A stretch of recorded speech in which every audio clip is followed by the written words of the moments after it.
ফোনটা বন্ধ হয়ে গেছে। কি বলছো? ফুল চার্জ তো ছিল তোমার মোবাইলের ব্যাটারিতে। তাও তুমি আমার হাতে দাও তো, আমি অন করে দেখি চার্জ আছে কি নাই। আরে নয়ন, আজব তো।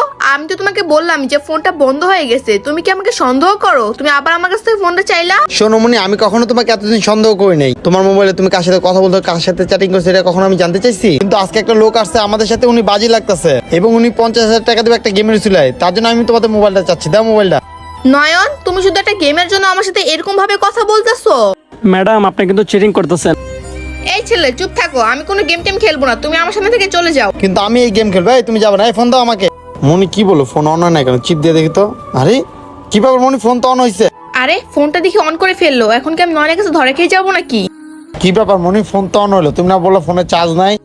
আরে নয়ন, এখন যে কিভাবে ফোনটা অন হলো আমি বুঝতে পারতেছি না। আমি সত্যি কথা বলতেছি, কিছুক্ষণ আগে ফোনে চার্জ ছিল না, ফোনটা বন্ধ হয়ে গেছিল। আচ্ছা ঠিক আছে, ফোনে লক খুলে দাও। আজকে আপু ধরা